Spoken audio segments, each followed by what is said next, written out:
Let it go. So today, here's what I want to say. It's going to be a little bit different. Are you okay with different? Yes. Yes. Are you okay with different? Yes. It's going to be a little bit different, and so it's going to be a lot of Bible scriptures today. Some of you guys, I'm going to be honest, some of you guys are going to be like, yes, I love it. That's a great message. And some of you are going to get really uncomfortable. Bring it. And here's why. Ready? Watch this. If you go to church only to hear what you already know, you're not going to grow. And so many people, especially in religion, they go to churches going to hear, expecting what they already know. And when somebody says something that goes different according to what they believe and know, they're like, that's not true, I don't want to hear it. But the greatest way that you and I grow is out of our comfort zones. So if you really want to grow today and be stretched a little bit, here's my plea to you, is open your heart. And let God speak to you. And whatever it is that God wants to say to your heart, to your being, do it. You ready for it? Yes. So here it is, the last battle in your mind. If you want to get rid of this battle in your mind, here's the first thing that you want to do if you're taking notes. Stop committing spiritual suicide. Stop committing spiritual suicide. If you want to let go of this battle in your mind, and I know you're probably wondering, what the heck are you talking about, Josh? Well, I don't want to give you the answer too soon. So first we're going to dive into this book. It's called Galatians, if you're taking notes. Galatians chapter 1 was written by this guy named Paul. Paul had a crazy experience with Jesus, and the next thing you know, he's traveling all over Asia Minor and spreading the good news about Jesus Christ. And here's what he says in Galatians chapter 1, verses 6 through 9. He says, I can't believe you're what? He's talking to the church. He goes, I can't believe your instability. How easily you have turned traitor to him who called you by the grace of Christ by embracing a different what? Paul's mad at the church, you guys. This isn't a letter that's saying, oh, you guys are great, you guys are doing just good, just keep on doing what you're doing. He's saying, I can't believe with your instability that you've already become a traitor to God. That's strong language, yes or no? Yeah. Now, if I were to ask you, what would you assume that being a traitor to God means, off the top of your head? What would it mean to be a traitor of God in your life? Being a liar? What else? What are some of like the obvious things that most of the people say? Denying Him. What else? What? Hypocrisy. What else? Stealing, killing. Coveting. Getting wasted. Committing adultery. Watching stuff, not loving. Okay? All right, we're getting there. So we're going to see what Paul's talking about when he says you're a traitor. He says it's not a minor variation, it is completely other, a lie about God. Those who are provoking this agitation among you are turning the message of Christ on its what? Paul, where are you going with this? What are you talking about spiritual suicide? Let's keep going. Let me be blunt. If one of us, even if an angel from heaven were to preach something other than what we preached originally to you, let him be cursed. Do you sense Paul's upsetness here? That he's really aggravated and agitated with the people, with the church? Do you feel it? Let's go on.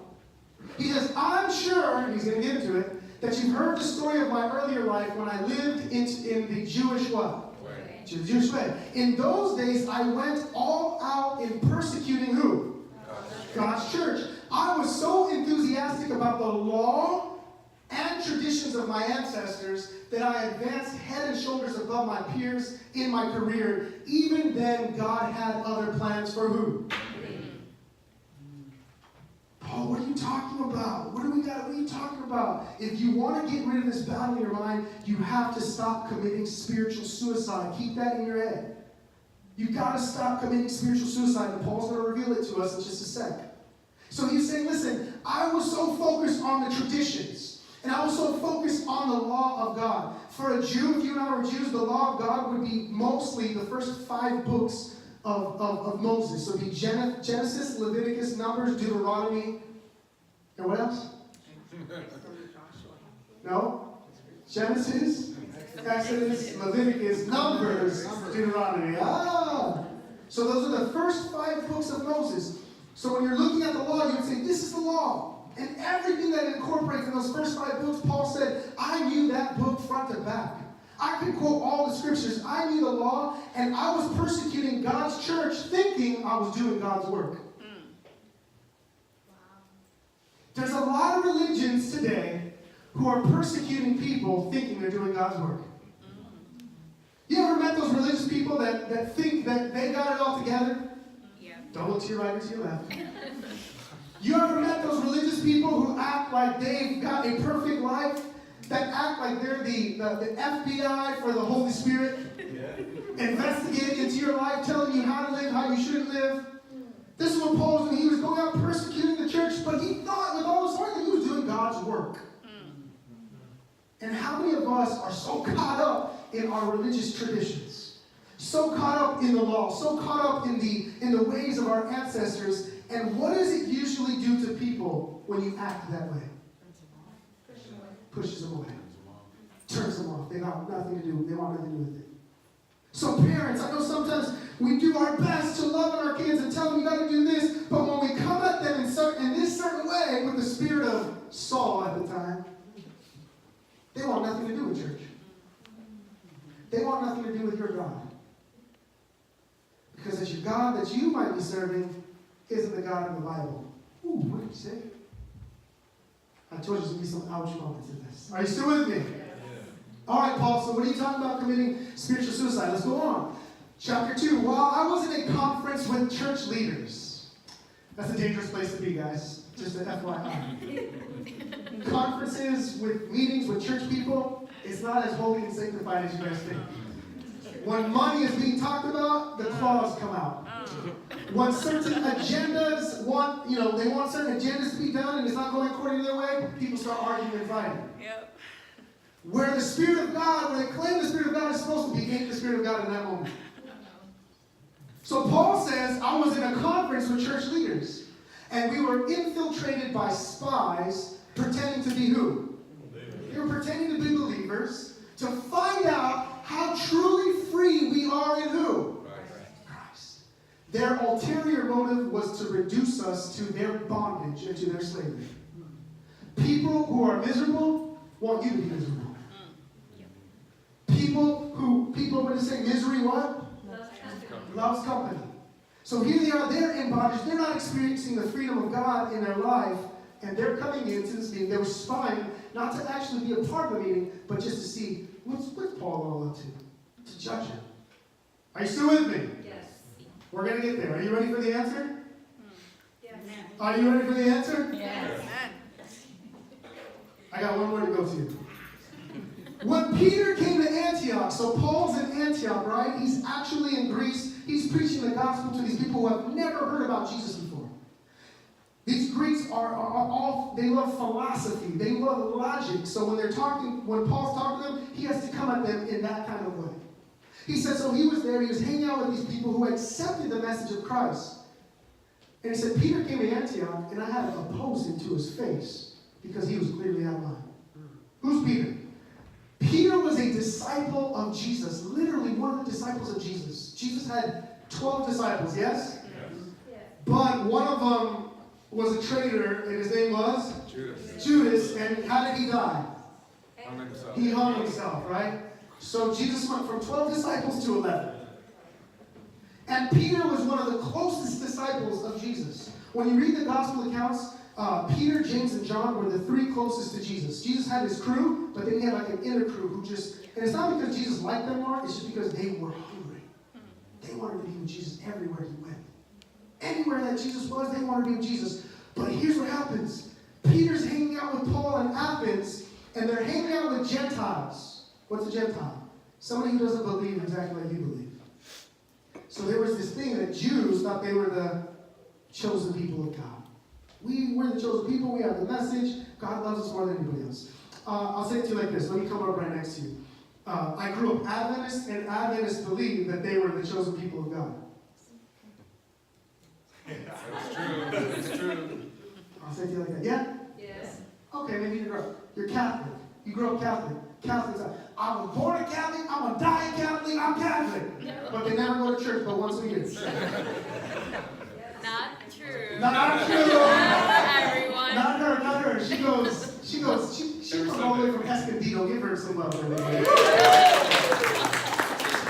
But there are some, yes? Yes, there are some. The point is that every religion, every ethnicity, every culture thinks that they're the best culture. Like I know this Argentinian person.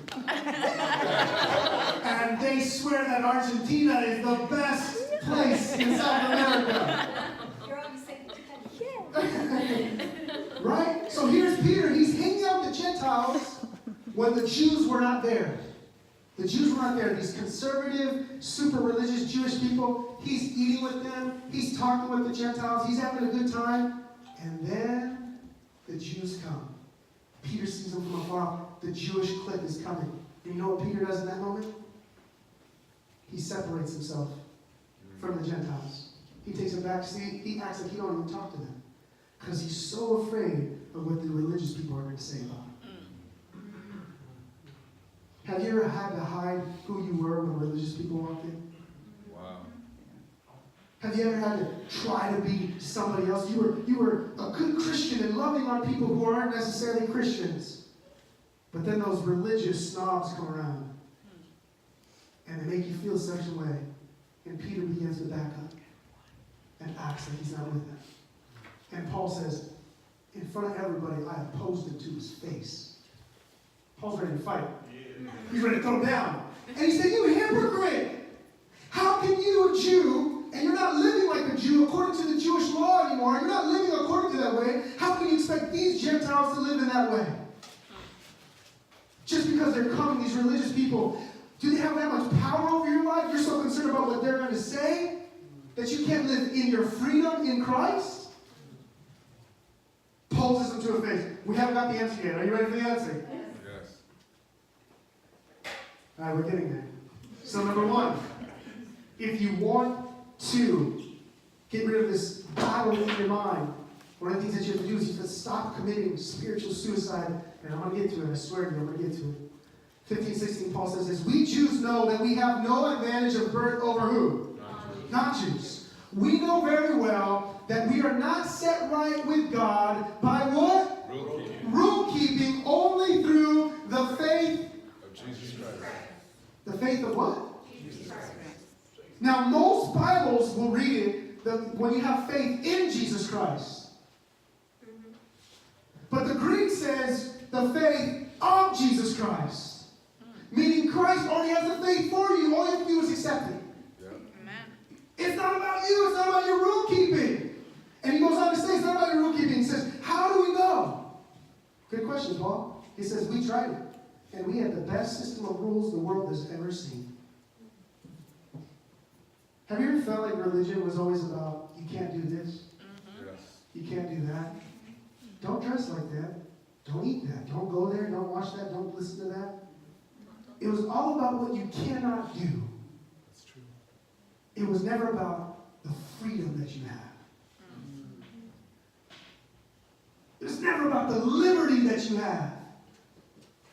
I'm getting to the answer, I promise you. Stay with me. So Paul is saying, listen, we as Jews, we had the best rules. And it didn't do anything for us. Let's go on. Here it goes. This is it. Ready? I'm going to give you the answer now after this. 1921. I tried keeping the rules, Paul said, and working my head off to please God, and it didn't work. Wow. So I died to the law so that I could live to God. I have been crucified with Christ. My ego is no longer central. It's no longer important that I appear righteous before you or even have your good opinion. Christ lives in me. Amen. So if you want to get this battle out of your mind, family, stop committing suicide, aka you've got to die to religion. To bad religion. Unhealthy religion. Religion that says you have to earn favor. Religion says that you have to try to be good enough, that you're always having to find approval. You and I live in a society where we worship success. We worship success. People that are successful, we're in life, you say, if you do this, you'll get that. If you do this, you'll get that. If you do this, you'll get that. Nothing wrong with it, but in God's government, There's a thing called grace. Amen. And it's not about how hard you work.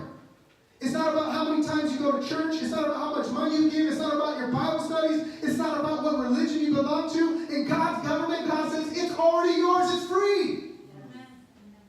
Will you accept it? Will you believe it? And I know some of the thoughts right now, a lot of us, it's so hard to accept.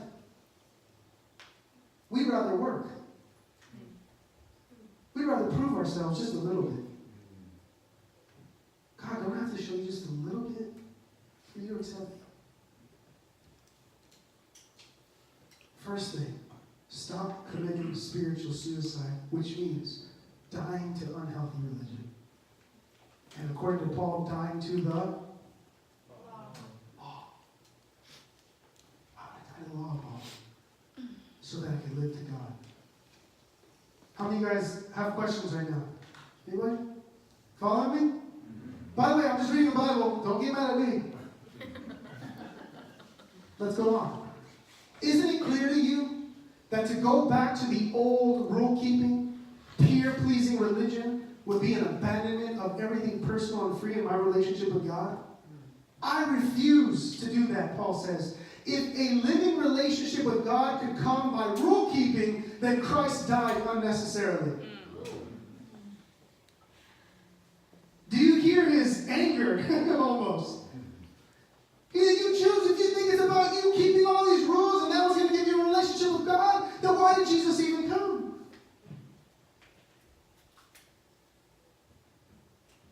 If you want to, and here's what I would say, there are so many people who don't go to church because the battle in their mind is that you and I have given them a set of rules to live by. There's so many people who say, I don't want nothing to do with religion. I don't want nothing to do with church. Why? Because it's all about what you can or cannot do. It's all about these rules. It's not about relationship. And you and I are living in a society where people are dying for relationship. We're more connected technological-wise, but so disconnected when it comes to true relationship. We have access at our fingertips with Instagram, with Facebook, with, what's the other one, the yellow one? Snapchat. So connected, quote unquote. And people are dying for relationship. Some of you live in a house and you are married to your spouse, but just because they sleep with you in your bed doesn't mean that you got a relationship.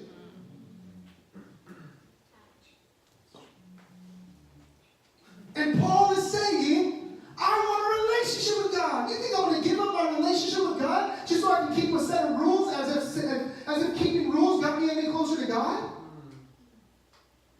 You think I'm stupid? You think I'm going to go back to that?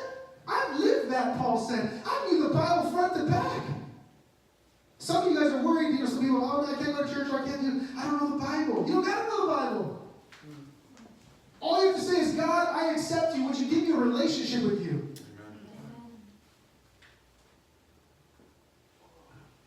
You do know that we all create boxes for God. And usually our boxes are too small for God. So we might as well stop protecting the boxes that we put God in. Are you with me? Okay. Let's go on. This is the last one, and we'll go to the second one. Galatians 3. Pause the question. Answer this question.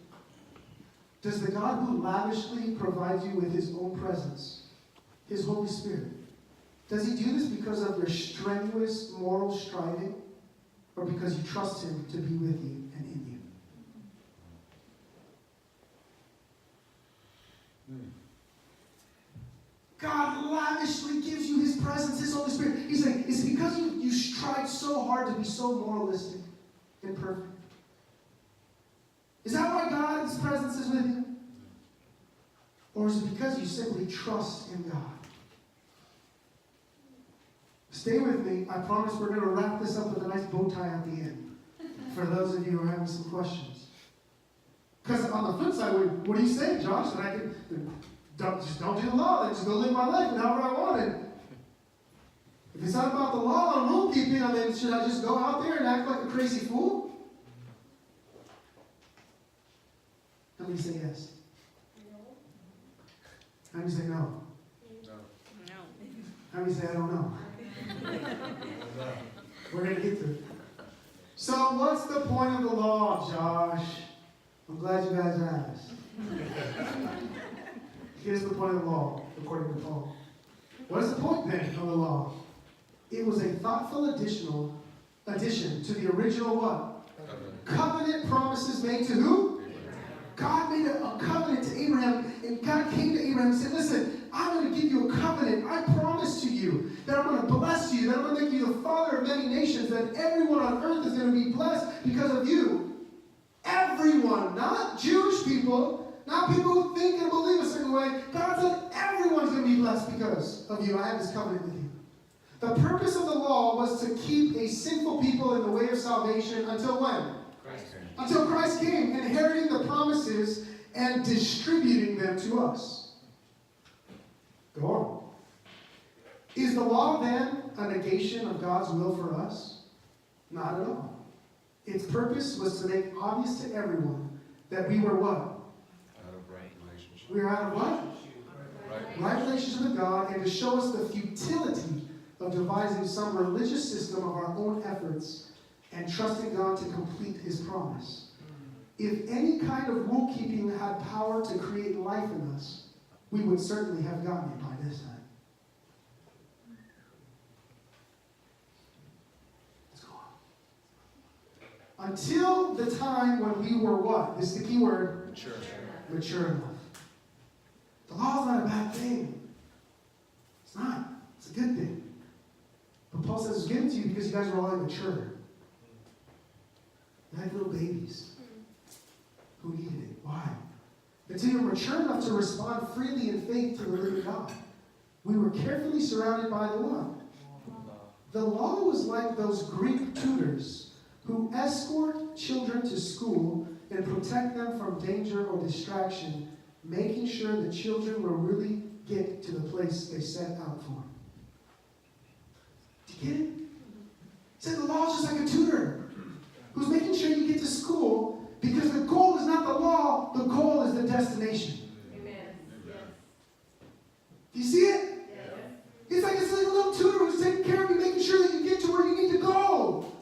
But you're so focused on the law, you think that that's it. He's saying the law is just going to get you where you need. That's the destination. The destination is Christ. Amen. The destination is Jesus. The destination is a relationship with God. The destination is love. Amen. Are you ready for it? In Christ's family, watch this. There can be no what? Division. Division into Jew. Jew and Non-Jew. slave and Free. male or Female. among us we are all Equal.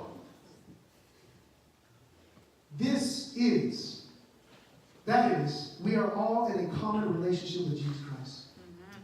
So here's what it is, right? He makes this final last statement in that chapter. Here's why. People try to keep the law and do all these religious things, right? And what it does is it creates this barrier that says, I keep the law, I do this, we are good people, you're not good people. Right? In Jesus, watch this, in Christ's family, there can be no division between Jew and... Non-Jew. So I'd be like, there can't be no division between Adventist and non-Adventist. There can't be division between Catholic and non-Catholic. There can't be division between Baptist and non-Baptist. There can't be division between Pentecostal and non-Pentecostal. There can't be division between slave or free. There's no division between male or female. You guys are all equal. Amen. But when you are so focused on the law, it's about your own self-worth, your own righteousness, that you put a little star on your little chip on your shoulder. And it's about our religion has the truth, and you guys are wrong. He's saying, in Christ, that doesn't exist. Can you imagine, among us, we are all what? Equal. Can you imagine if the church really lived that standard in our world today? That people of color would be treated equally. That women would be treated equally. That people who don't have as big as bank account as other people would be treated equally. That the person on the corner of the street, regardless of what they smell like or look like, would be treated. God goes, don't you get it? I'm in you and you're in me. Amen. But religion, unhealthy religion, right? There's a good religion. But unhealthy religion is all about your rule keeping, you being good enough, you finding approval, you searching and trying, working your head off, and all you do is you get tired. And then pretty soon you give up. You say, I'm done with this thing. I remember when God first called me to be a pastor. First heard God clearly to become a pastor when I was 20 years old. Clear as day.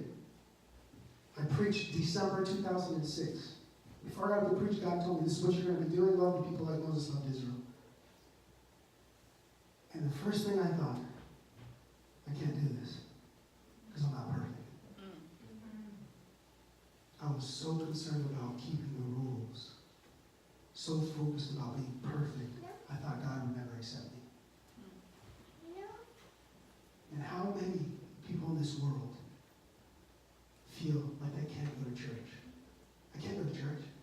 If I go to church, the ground's going to open up and swallow me alive. If I go to your church, the walls are going to crumble on my head. If I go to church, people are going to judge me. You don't know what I've done. You don't know where I've been. You don't know the things I've looked at. You don't know my thoughts. You don't know the kind of life I've been living for the past X amount of years. You really think God's going to love me?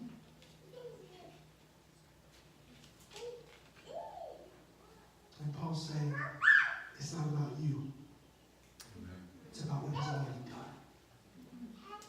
God's already done it. You can't add to something that's already perfect. Jesus, the perfect sacrifice. You can't add to something that's already perfect. It's done. It's free. When Jesus was dying on the cross, he said, it is finished. The Greek translation is, it has been paid in full. We cannot pay this anymore. So last one, Marco, where's Marco? We're going to finish up. Thank you for your patience with me. So number one, this last battle in our mind is that you and I have to die to the law, die to unhealthy religion. Okay? Well, what's the point of the law? We saw the law's not a bad thing. It was a tutor, but the end goal is the relationship with God, not you doing it. Because when Christ lives in you, Christ has already kept the law for you. You get that? Yeah. When Christ is in you, you can't keep it, Paul says. I've tried my best to be perfect. I can't do it. But when I accept Christ and his faith for my life, it's already there. It's already perfect for me. So Paul's saying, if you want to live this, get this battle out of your mind, you have to live in what? Freedom. Live in what? Freedom. And how many of us don't really live to the truest core of who we are?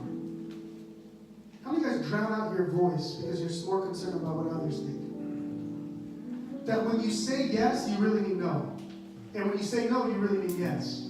But you do things that you really don't want to do because you're more concerned about religion, you're more concerned about what people are going to say, you're more concerned about everything else other than what God has put inside of you.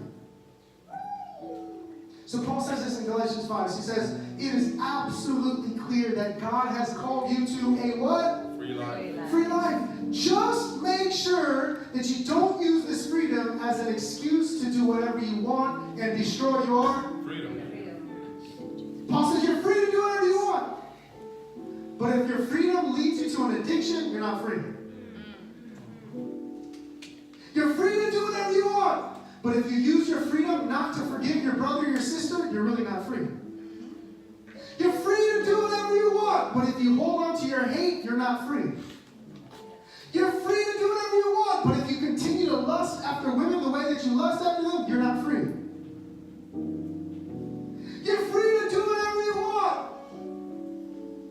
But if you do anything that's bringing harm upon yourself or somebody else, you're not actually living or walking in freedom. He says, rather, what do I do with my freedom? Rather, use your freedom to serve one another in what? In love, because that's how what? want to grow in your freedom, serve everybody out of love. Amen. Why is that true? Because when you love people with no strings attached, no expectation. I'm not going to get all upset when you don't do something the way I want it to be done. You hear me? When you and I learn to love people from a place of, I love you unconditionally, I will get bent out of shape when you do something that I don't want you to do. Use your freedom to serve each other in love. That's how freedom grows. For everything we know about God's Word, ready? For those of you guys who say, I don't know anything about the Bible, here you go. Paul's going to sum up the entire Bible for us. Everything that is found in God's Word is summed up in a single sentence. Love others as yourself. That's freedom. That's a true act of freedom. Paul says, if you really want to be free, ready? Sum up the entire Bible, love others as you love yourself. If you do that, Paul says, you have fulfilled the law.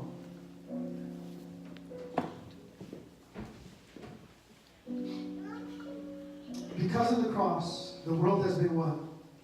Crucified. I'm set free from the atmosphere, here it is, of pleasing others and fitting into the little patterns that they dictate. Can't you see the central issue in all of this?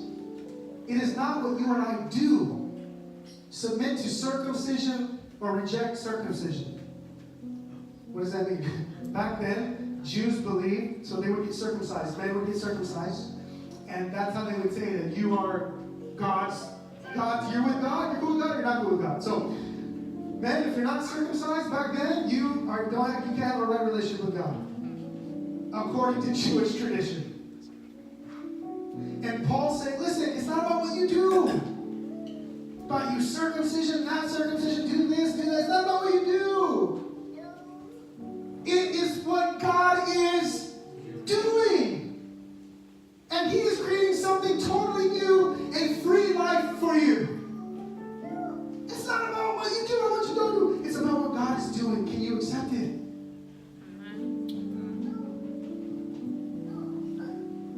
I leave you with this last quote, and then we're done. We cannot attain the presence of God. Why? Because we're already totally in the presence of God. Let that sink in. You and I cannot attain the presence of God by trying harder, going to church. You can't attain it. Why? Because you're already totally surrounded by the presence of God. What's absent then is the awareness that you're already surrounded by the presence of God. It's already there. You just aren't aware to it yet. I'll give it to you like this. What's the guy's name? Prince what? Harry? Is that Prince Harry? Yeah.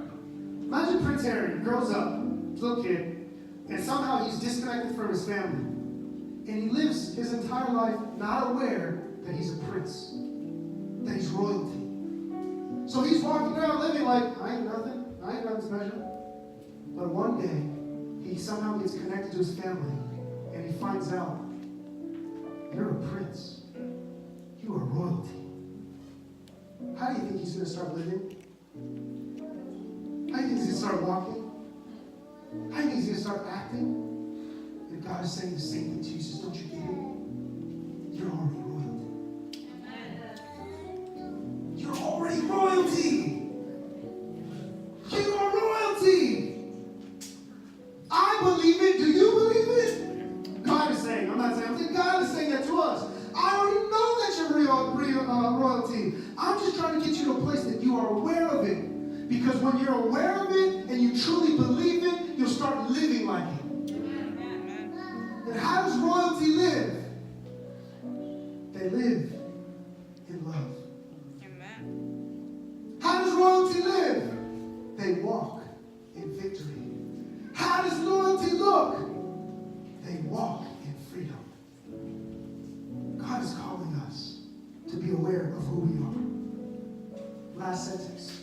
Little do we realize that God is maintaining us in existence with every breath we what? We take. God is maintaining us with every breath we take. As we take another breath, it means that God is choosing us now. Now.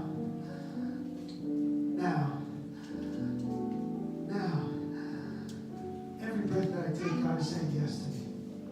Because He's maintaining my existence.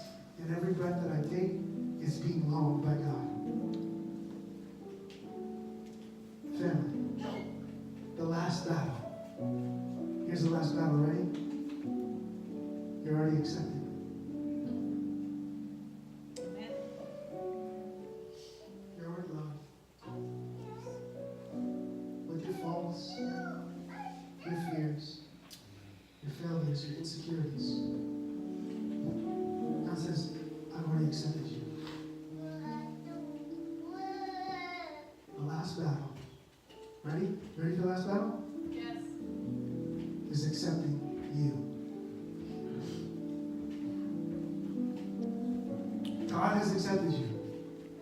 The last battle is, do you accept me? Amen. God is saying, I want you to be in love with your life. Because I'm in love with you.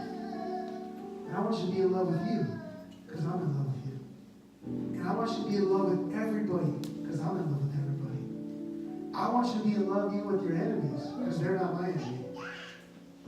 I want you to see the image of God even in the people that you wish you couldn't see the image of God for.